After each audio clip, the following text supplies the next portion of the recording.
Friends, কেমন আছো তোমরা? এর আগেও আমি অনেকগুলো ভিডিও দিয়েছি টিসিএস গীতবিতান সম্বন্ধে কীভাবে যাবে।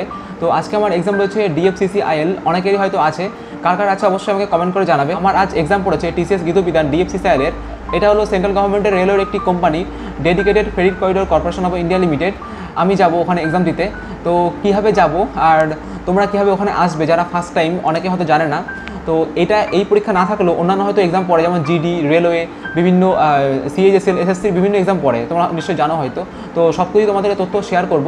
এবং ফ্রেন্ড, আমি যেগুলো হয়তো তোমাদেরকে বলতে পারবো না, তোমরা আমাকে কোশ্চেন করবে, অবশ্যই আমি তোমাদেরকে জানাবো যে এখানে তোমরা কীভাবে আসবে। আমি এক্সাম দেওয়ার জন্য যে এক্সামের অ্যাডমিট কার্ড রয়েছে, সেখানে কিছু ইনস্ট্রাকশন আছে, সেটা আমি পড়েও নিয়েছি, কী কী নিয়ে যেতে হবে। অন্যান্য এক্সামের মতন এখানেও সেই সব ডকুমেন্টসই নিয়ে যেতে হয়, যেমন একটা আধার কার্ড লাগে, অর্থাৎ আইডি প্রুফ, যে কোনো একটা আইডি প্রুফ নিয়ে যাবে। সবথেকে বেস্ট হলো আধার কার্ড নিয়ে যাওয়া, কারণ ওখানে বায়োমেট্রিক ভেরিফিকেশন হয়, খুবই সুবিধা হয়।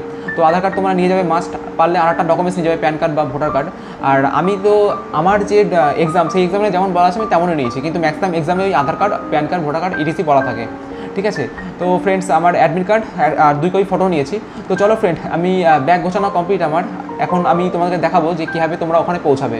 প্রায় 1 ঘন্টার জার্নিতে আমি পৌঁছে গেছি এখন বিধাননগর স্টেশন। আর এখান থেকে আমি এখন যাব আমার এক্সাম সেন্টার টিসিএস গীতবিতান। আমি বাইরে বেরিয়েই এখান থেকে একটা বাস ধরে নেব টিসিএস গীতবিতান যাওয়ার জন্য। বাসে যেতে গেলে ওই 15-20 মিনিট মতন টাইম লাগে, আর ভাড়া নেয় 15 টাকা। আমি পৌঁছে গেছি টিসিএস গীতবিতান, কিন্তু না, এখনও পৌঁছায়নি। এটা হলো উইপ্রো মোড়। বাসে যখন আসবে তখন এই উইপ্রো মোড়েই তোমাকে নামিয়ে দেবে।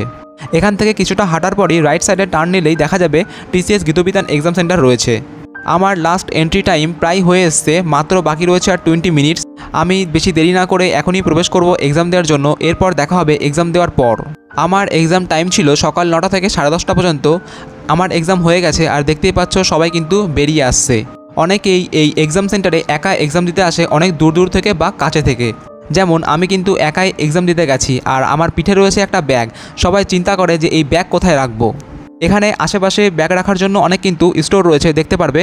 অনেক স্ট্রিট ফুড দোকান আছে, সেই দোকানগুলোতেই কিন্তু ব্যাগ রাখা হয়। ব্যাগ রাখার জন্য তারা কিছু টাকা ধার্য করে, খুব বেশি হলে 30-40 টাকা মতন নেয়।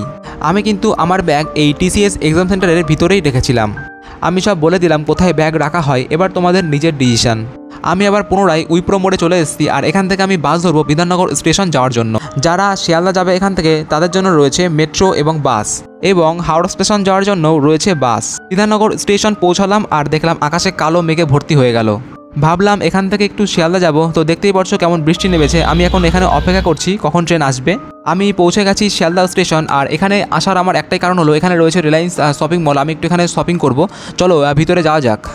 আমি এখানে এসেছি কিছু কিনবো বলে, দেখা যাক কী পাওয়া যায়। যদি পছন্দ হয় তাহলেই কিনবো। আর এখানে কাউন্টারে আমি ব্যাগ রেখে দিলাম। আমি ভিতরে প্রবেশ করে গেছি। ফার্স্ট ফ্লোরে রয়েছে ওম্যান ক্লোথ, সেই জন্য আমাকে একটু ওপরে উঠতে হবে, অর্থাৎ সেকেন্ড ফ্লোরে উঠতে হবে। আমি প্যান্ট কিনবো, তো তেমন প্যান্ট আমার পছন্দ হচ্ছিল না, সেই জন্য আমি আবার নিচে নেমে আসি। কিন্তু আমি অনেক চিন্তাভাবনা করে পরে আবার কিনেও নিয়েছিলাম, আর ট্রায়াল রুমে গিয়ে দেখতে পাচ্ছ এটাই আমি কিনেছি। দেন আবার কিছুটা ঘোরাঘুরি করার পর, এখান থেকে কিছু খাওয়ার পর আমি শিয়ালদা স্টেশন পৌঁছে যাই বাড়ি আসার জন্য। তো আজকের মতন এখানেই বাই।